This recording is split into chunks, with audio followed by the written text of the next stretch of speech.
Welcome back to another new video in SD Bio, Life with Life Science. জেনপাস ইউজির গতকাল আমি তোমাদের BSc নার্সিংয়ের first round cut off কত গেছে ডিটেলসে আলোচনা করে দিয়েছি। আজকে আমি আলোচনা করব মেনলি গতকাল আমি বলেই দিয়েছিলাম যে প্যারামেডিক্যাল এবং বিএইচের ক্ষেত্রে ফার্স্ট রাউন্ড কাট অফ কত গেছে তোমাদের জানাবো এবং সেকেন্ড রাউন্ডে এক্সপেক্টেড কাট অফ কত যেতে পারে সেটা জানাবো। আজকে তার সঙ্গে জানাবো BSc nursing second round cut off কত যেতে পারে, প্যারামেডিক্যাল এবং বিএইচের ক্ষেত্রে ফার্স্ট রাউন্ড কত গেছে এবং সেকেন্ড রাউন্ডে কত এক্সপেক্টেড যেতে পারে। একদম কোর্স ওয়াইজ বলবো, প্রত্যেকটা কোর্সে প্যারামেডিক্যালের ক্ষেত্রে আলাদা আলাদা করে কাট অফ দেবো এবং ক্যাটাগরি ওয়াইজ কিন্তু আলাদা আলাদা করে বলবো।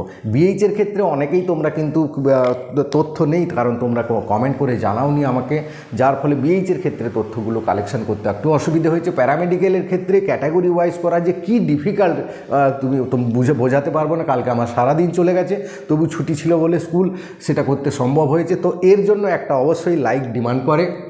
আর তিনটি মেন প্রবলেম হয়েছে, সেই তিনটি প্রবলেম নিয়ে আলোচনা করব। ইউআর প্রবলেম যেটা রয়েছে সে জেনারেলদের ক্ষেত্রে একটা মহা সমস্যা দেখা দিয়েছে। ক্যাটাগরি প্রবলেম যেটা রয়েছে বিভিন্ন কাস্টের, সেটা নিয়ে বলবো যে কাউন্সেলিংয়ের সমস্যা হচ্ছে এবং কাউন্সেলিংয়ের একটা প্রসেসের মধ্যে একটা সমস্যা দেখা দিয়েছে। এই তিনটি সমস্যা নিয়ে আলোচনা করব, তাই ভিডিওটা অবশ্যই শেষ পর্যন্ত দেখো। ভালো লাগলে লাইক করে বন্ধুদের শেয়ার করে দিও, চ্যানেলে নতুন হলে চ্যানেলটা সাবস্ক্রাইব করে নিও এই সব আপডেট পেতে। তো যাই হোক, প্রথমেই চলে আসি সমস্যাগুলো কথা, তারপর আমি পুরো ব্যাপারটাই আসছি। দেখো, জেনারেলদের যে মেন প্রবলেমটা হচ্ছে, জেনারেলদের যে বিএসসি নার্সিংয়ের ক্ষেত্রে কাট অফ কিন্তু ফার্স্ট রাউন্ডে যতটা এক্সপেক্ট করা গেছিলো তার অনেকটা উপরে থেকে গেছে। প্যারামেডিক্যাল এবং বিএইচের ক্ষেত্রে একই সমস্যা দেখা দিচ্ছে। তা কেন নামলো না? মেনলি ওবিসি বা ক্যাটাগরির কিছু প্রবলেম রয়েছে, যেমন ইডব্লিউএস সার্টিফিকেট অনেকে করতে পারেনি। ওবিসি সার্টিফিকেটের সমস্যার জন্য কি হয়েছে, যারা ইডব্লিউএস এবং ওবিসির ভালো র্যাঙ্ক করেছে তারা কিন্তু সরাসরি চলে গেছে কিন্তু ইউআর ক্ষেত্রে ঢুকে গেছে ইউআর কোটায়, যার ফলে ইউআরের কিন্তু কাট অফটা এতটা নামেনি। এটা একটা বড় প্রবলেম ইউআরদের। তাই ইউআরদের কিন্তু এবারে কোর্সে কোনো রাউন্ডে, first round, second round, third round বা মপ আপ রাউন্ডে কোথাও নামবে না খুব একটা। ক্যাটাগরি প্রবলেম যেটা মেনলি রয়েছে ওবিসিদের ক্ষেত্রে, স্ট্রিক্টলি বলা আছে জেনপাস ইউজি, এনএম, জিএনএম এবং ডাব্লিউবি, এসএমএফ, ডাব্লিউবির ক্ষেত্রে বলা আছে যে ওবিসির সার্টিফিকেট যদি 2009 সালের পরে হয়, 2009 সালের পরে যাদের আছে তাদের কিন্তু হবে না, অর্থাৎ 2009 সালের আগে যাদের রয়েছে তারাই কিন্তু ভ্যালিড। তা 2010-11 সালের ওবিসি যারা এনসিএল করে নিয়েছো, তারা এনসিএল করে কোনো লাভ হচ্ছে না তাদের কিন্তু এটা পুরোপুরি ইনভ্যালিড হয়ে যাচ্ছে। এবং এনসিএল অনেকেই করেছে, 2009 সালের আগে আছে, এনসিএল করেছে, কিন্তু আবার কি না, 1 এপ্রিলের আগে যে করেছে, এই বছর 1 এপ্রিলের আগে যারা করেছে সেই এনসিএল কিন্তু ভ্যালিড নয়, অর্থাৎ এপ্রিলের পরে যারা করেছে, 1 এপ্রিলের পরে যারা করেছে তাদের কিন্তু ভ্যালিড আছে। তাই এই ক্যাটাগরি প্রবলেমের জন্য অনেকে ক্যাটাগরি ছেলেমেয়ে কিন্তু এবারে কিন্তু একদম ক্যাটাগরি র্যাঙ্ক থেকে ডিটাচ হয়ে যাচ্ছে, তারপরে যারা সরাসরি ইউআরএ চলে যাচ্ছে। এবার কাউন্সেলিংয়ের যে প্রবলেমটা হচ্ছে, এবারে যে ডেটগুলো দেওয়া হয়েছে তার মধ্যে 4টে হলিডে পড়ে গেছে। মেনলি তোমাদের হাতে 2টো তারিখ আছে, 18 তারিখ এবং 19 তারিখ, অর্থাৎ মঙ্গলবার, বুধবার এবং বৃহস্পতিবার, এই 2টো দিন আর রয়েছে, তাই তো। কিন্তু এই 2টো দিনে তোমাকে কাউন্সেলিং করাতে হবে, অর্থাৎ 18 তারিখ কিন্তু কেউ মিস করবে না, সবাই চলে যাবে একদিন আগে, লাস্ট ডে না যাওয়ার চেষ্টা করবে। কোনো সমস্যা যদি 18 তারিখ হয়, 19 তারিখ গিয়ে সেটা আবার সমস্যা সমাধান করতে পারবে। কিন্তু যা শোনা যাচ্ছে, প্রাইভেট কলেজ তো প্রতিদিনই খোলা, হলিডেও তারা করে নেবে। প্রাইভেট কলেজে যে সমস্যাটা দেখা দিচ্ছে, তারা প্রতিবারেই নানা রকমভাবে ফিস চায়, টাকা চায়, সেই ফাঁদ থেকে কিন্তু দূরে থাকবে। যেমন আপগ্রেডেশন করাতে চাইলে টাকা চাইবে, আপগ্রেডেশন দিতে চাইবে না, সেই কলেজে অ্যাডমিশন নেওয়ার জন্য তোমাকে প্রচুর পরিমাণে ফোর্স করবে, কোনো মতে তুমি কোনো কথা শুনবে না। কোনো কিছু বেশি প্রবলেম করলে সরাসরি ডব্লিউবিজেইতে ফোন করে জানাবে, ইমেল করে জানাবে, এইগুলোতে তারা কিন্তু ইমিডিয়েট রেসপন্স নেবে এবং ইমিডিয়েট অ্যাকশান নিয়ে নেবে। তাই তোমরা 18 তারিখ যাওয়ার চেষ্টা করবে। কিছু সরকারি কলেজও এর মধ্যে করা হচ্ছে, কি কারো শোনা যাচ্ছে, অনেকেই কমেন্ট করে জানিয়েছো সরকারি কলেজও খোলা আছে, অনেকের হয়তো করবে না, কিন্তু তার জন্য তোমাকে ওয়েট করতে হবে বা তোমাকে ডব্লিউবিজেইতে ফোন করে জানাতে হবে। তোমাদের বারবার ফোন, বারবার ইমেল যদি যায়, ডব্লিউবিজেই অবশ্যই একটা স্টেপ নিতে বাধ্য হবে। তো এই প্রবলেমটার কথা বলেছিলাম, এটা খেয়াল রাখবে, এই প্রবলেমটা সবাইকে শেয়ার করবে যাতে এই নিয়ে সবাই অ্যাকশান নিতে পারো। এবার আসি বিএসসি নার্সিং, প্যারামেডিক্যাল এবং বিএইচের ক্ষেত্রে ফার্স্ট রাউন্ড কাট অফ কত গেছে এবং সেকেন্ড রাউন্ড কাট অফ কত পর্যন্ত যাবে, আমরা এবার স্ক্রিনে দেখে নিই। তো প্রথমেই আমরা প্যারামেডিক্যালের ফার্স্ট রাউন্ড কাট অফ কত গেছে একটু দেখে নিই। প্রথমে আমি জেনারেলদের বলছি, দেখো কোর্স ওয়াইজ আলাদা আলাদা করে দেওয়া আছে। বিএমএলটি গেছে 3402, কেএনইউ মানে কাজী নজরুল ইউনিভার্সিটি, সিসিটিতে গেছে 1207, কলেজটা মেনশান করা নেই। ওটিটিতে গেছে 1082, ডব্লিউবি মানে West Bengal university of health science কল্যাণীতে যেটা রয়েছে। প্যাড মানে ফিজিশিয়ান অ্যাসিস্ট্যান্টের কথা বলছি, এটা হচ্ছে 1772, এটাও ডব্লিউবি এইচএস যেটা রয়েছে সেটা।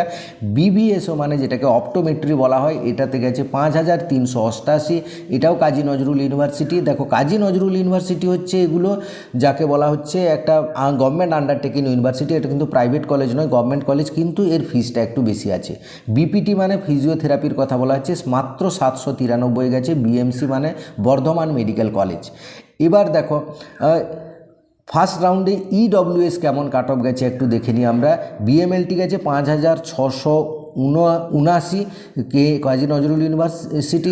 সিসিটি গেছে 2306, ওটিটি গেছে 2635, ফিজিশিয়ান অ্যাসিস্ট্যান্ট গেছে 5014, অপটোমেট্রি গেছে 14440 কাজী নজরুল ইউনিভার্সিটি। বিপিটি গেছে 13671, এটাও খুব সম্ভবত কাজী নজরুল ইউনিভার্সিটিতে গেছে, এখানে অনেকটা বেশি গেছে। এবার দেখো ওবিসিতে, দেখো বিএমএলটির ক্ষেত্রে গেছে ওবিসি এতে 4592, সিসিটি 1332, ওটিটি 1377, প্যাড হচ্ছে 1879, অপটোমেট্রি গেছে 7301 এবং ফিজিওথেরাপি গেছে 7015 পর্যন্ত গেছে ফার্স্ট রাউন্ডে। ওবিসি বি ফার্স্ট রাউন্ডে গেছে কতটা একটু দেখে নাও। দেখো বিএমএলটি গেছে 4628, সিসিটি গেছে 1245, ওটিটি গেছে 1122, ফিজিশিয়ান অ্যাসিস্ট্যান্ট 1865, অপটোমেট্রি 7404 এবং বিপিটি হচ্ছে 6060। এই যে এই অপটোমেট্রি 7000 বা বেশি র্যাঙ্কে যেগুলো যাচ্ছে সেগুলো হচ্ছে সবই কাজী নজরুল ইউনিভার্সিটি, সেটা খেয়াল রাখবে। এবং প্যারামেডিক্যালের এসসিতে গেছে, দেখো এসসি বিএমএলটি 8161, আর সিসিটিতে গেছে 3197, সেটা বীরভূম মেডিকেল কলেজ। ওটিটি গেছে 2488, প্যাড গেছে 4236, এটা ডব্লিউবিইউএইচএস যেটাকে বলা হয়। ও অপটোমেট্রিতে গেছে 11380, এটাও সেই কাজী নজরুল ইউনিভার্সিটি। এবং বিপিটি গেছে 9434, এটাও সেই কিন্তু কাজী নজরুল ইউনিভার্সিটি। এসটিতে গেছে, দেখো এসটিতে অনেক টাকা যায়, সেটাও এবারেও গেছে। বিএমএলটি গেছে 23803 এবং সিসিটি গেছে 18022, এটা তো আরজি কর, এটা কিন্তু খুব ভালো খবর এসটিদের জন্য। ওটিটির গেছে দেখো 16770, এটাও আরজি কর। ফিজিশিয়ান অ্যাসিস্ট্যান্ট 20574, এটা এনআরএস, খুব ভালো জায়গায় পেয়ে গেছে, তো এত বেশি র্যাঙ্কেও পেয়ে গেছে। দেখো অপটোমেট্রিতে 32638, এটা কাজী নজরুল ইউনিভার্সিটি। এবং বিপিটিতে দেখো 30157, এটাও কাজী নজরুল। তাহলে খুব কাজী নজরুলে খুব অনেকটা পর্যন্ত গেছে। এবার পিডব্লিউডি দেখে নিই, পিডব্লিউডির বেশি ইনফরমেশান নেই, শুধু বিএমএলটিটা পেয়েছি 50,673, 50,673 কিন্তু বিএমএলটিতে পেয়েছে। আবার দেখো বীরভূম মেডিকেল কলেজের কিন্তু 16,799 পর্যন্ত গেছে ফার্স্ট রাউন্ডে, পিডব্লিউডির অনেকটা র্যাঙ্ক পর্যন্ত গেছে। এবার দেখো সেকেন্ড রাউন্ডে বিএসসি নার্সিংয়ের কাট অফটা কতটা যেতে পারে আমরা একটু চোখ বুলিয়ে নিই। জেনারেলদের যা যাওয়ার সম্ভাবনা খুব একটা বেশি যাবে না, আমিও বলে দিয়েছি 2600 গেছে, এবারে কিন্তু 2890 পর্যন্ত যাওয়ার সম্ভাবনা আছে। ইডব্লিউএসে 6000 প্লাস যাওয়ার সম্ভাবনা। ওবিসি এর ক্ষেত্রে 4300 মতো যাবে, ওবিসি বির ক্ষেত্রে 3500 মতো যাওয়ার সম্ভাবনা রয়েছে, এসসির ক্ষেত্রে 5800 এবং এসটির ক্ষেত্রে 23000 প্লাস যাওয়ার সম্ভাবনা, 23000 ক্রস করবেই, 23000 যাওয়ার সম্ভাবনা। এবং পিডব্লিউডি যারা রয়েছে তারা সবাই কিন্তু পেয়ে যাওয়ার সম্ভাবনা রয়েছে। তো এইগুলো যাদের এরই মধ্যে যাদের র্যাঙ্ক রয়েছে তারা কিন্তু সেকেন্ড রাউন্ডে একটা গভর্নমেন্ট কলেজ পেতে চলেছ, এরকম আশা করে রাখতে পারো। Second round expected cut off প্যারামেডিক্যালের ক্ষেত্রে দেওয়া কিন্তু কোর্স ওয়াইজ খুবই কঠিন। যে যা কোর্স বলেছি জেনারেলদের ক্ষেত্রে খুব একটা বেশি বাড়বে না, সেটা প্লাস 100 মতো নামিয়ে দিতে পারো। ইডব্লিউএসের ক্ষেত্রেও হয়তো অনেকটা বেশি নামবে, 1000 নামিয়ে দিতে পারো। ওবিসি বির ক্ষেত্রে, ওবিসি এ বি দুটোর ক্ষেত্রে বলছি বড় জোর 300 মতো যোগ করতে পারো, তার সঙ্গে 300 প্লাস করে যা র্যাঙ্ক হচ্ছে 300 প্লাস বাড়বে। এসসির ক্ষেত্রে একটু বেশি বাড়বে, 350 থেকে 400 মতো যাওয়ার সম্ভাবনা রয়েছে। এসটির ক্ষেত্রে তো আমি বলবো যারা অ্যাপ্লাই করেছো সবাই পেয়ে যাবে, যারা পাস করেছো।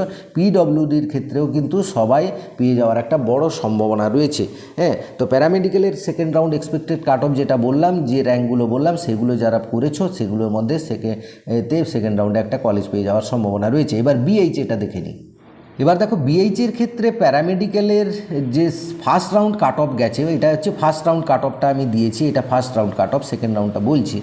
তোমরা কিন্তু কমেন্ট করে কেউ একটু বেশি করে জানাওনি, যার ফলে আমার কাছে তথ্য নেই। তবে জেনারেলের কাছে 197 WBUHSের কল্যাণীতে যে আছে সেটা গেছে, এবং 11,699 গেছে ক্ষুদিরাম বোস ইনস্টিটিউট, এটা কিন্তু প্রাইভেট কলেজে সবচেয়ে হাইয়েস্ট গেছে, এবং জেনারেলদের মধ্যে এখানে হাইয়েস্ট গেছে।